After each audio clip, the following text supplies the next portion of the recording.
जब हम लौह पुरुष सरदार वल्लभ भाई पटेल की जयंती मनाते हैं, तब समाजवादी पार्टी देश के तोड़क जिन्ना के प्रति उसका महिमा मंडन करते हैं।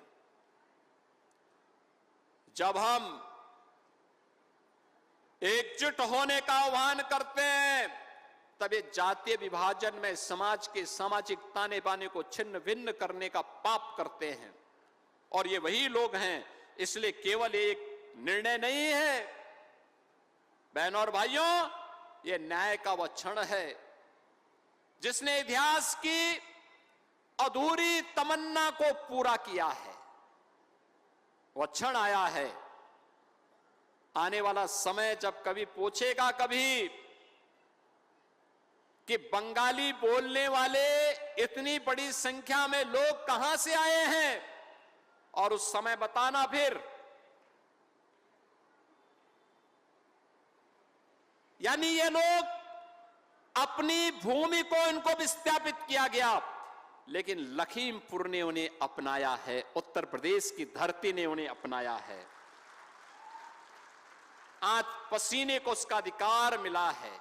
बहनों और भाइयों, जो पसीना इन जनप्रतिनिधियों ने बहाया है, जो संघर्ष आपने किया है, उस संघर्ष को संबल मिला है, क्योंकि पसीने को अधिकार दिलाने का काम हमारे जनप्रतिनिधि किए हैं। परिश्रम को परिणति तक बदलते हुए आप अपनी आंखों से देख रहे हैं।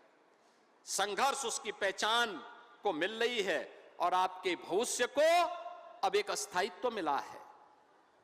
अब कोई आपको यहां से विस्थापित नहीं कर सकता, क्योंकि मोदी जी के सिटीजनशिप अमेंडमेंट एक्ट ने, नागरिकता संशोधन विधेयक ने आपको अधिकार दे दिया है। यह अधिकार दे दिया है। ये कांग्रेस, ये समाजवादी पार्टी, ये टीएमसी इसका विरोध करती थी। ये कहती थी ये कानून नहीं बनना चाहिए। हमने तो उस समय मोदी जी ने कहा, याद करिए 2019-20 में कितना लंबा संघर्ष चल रहा था। दिल्ली में महीनों सिटीजनशिप अमेंडमेंट एक्ट को लेकर के धरना प्रदर्शन कर रहे थे। इसके विरोध में सड़कें जाम थी। शाहीन बाग में महीनों तक कांग्रेस, सपा, टीएमसी और उनके लोग धरना प्रदर्शन करके इस कानून में बाधा पैदा कर रहे थे। लेकिन मोदी जी हैं कि हटने वाले नहीं पीछे। वे हटे नहीं, डिगे नहीं।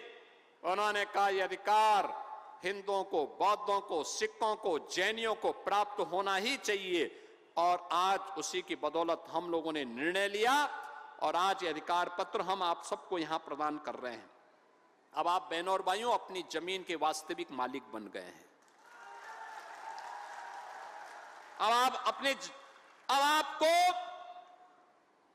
सुरक्षा की गारंटी मिल गई है। एक सुरक्षित और स्थिर जीवन की एक गारंटी मिल गई है, और यही मोदी की गारंटी भी है।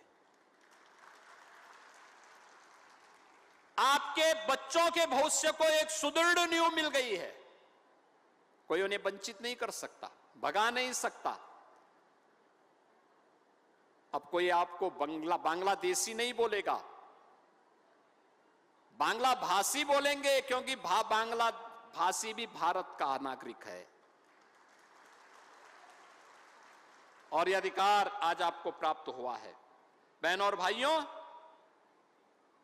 ये डबल इंजन की सरकार जो कहती है हर हाथ को काम,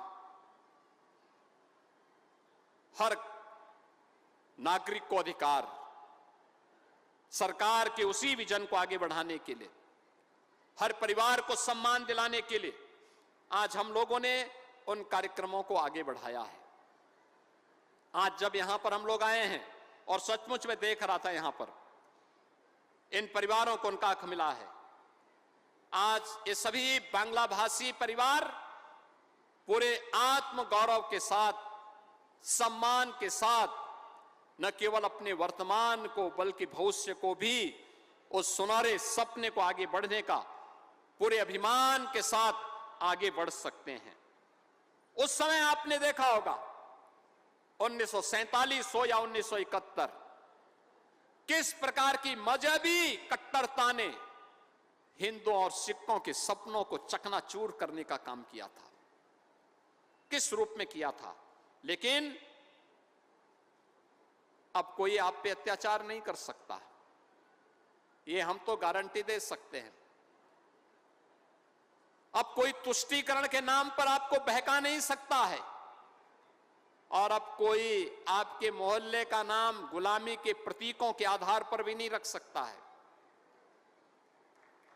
अब नहीं रख सकता है। अब आपकी पहचान को कोई समाप्त नहीं कर सकता है। हम लोगों ने विभाजन एक था, लेकिन न्याय दो तरह का। बहनों और भाइयों, वह दो तरह का न्याय था। आपको सही मायने में न्याय नहीं दे पा रहे थे। क्या हुआ? पाकिस्तान बना, हिंदुओं का नरसंहार हुआ, सिखों का नरसंहार हुआ। बांग्लादेश बना, फिर हिंदुओं का नरसंहार हुआ। लगातार आप देख रहे हैं, न कांग्रेस बोलती है, न समाजवादी पार्टी बोलती है, न टीएमसी बोलती है, इन सब के मुंह सिले हुए हैं, क्योंकि मरने वाला हिंदू, सिख, बौद्ध और जैनी है। इनके लिए इनके मुंह नहीं खुलेंगे। उनकी संपत्ति पर हो रहे कब्जे या हुए कब्जे के बारे में इनका मुंह नहीं खुल सकता। जब बांग्लादेश में कोई हिंदू या सिख जलाया जाता है, इनके मुंह नहीं खुलते, ये मौन हो जाते हैं, क्योंकि जिस तुष्टीकरण के कारण ये लोग राजनीति करते आए हैं, वो तुष्टीकरण इनके अस्तित्व के सामने कहीं संकट न खड़ा कर दे, इसलिए इनका मुंह बंद हो जाता है।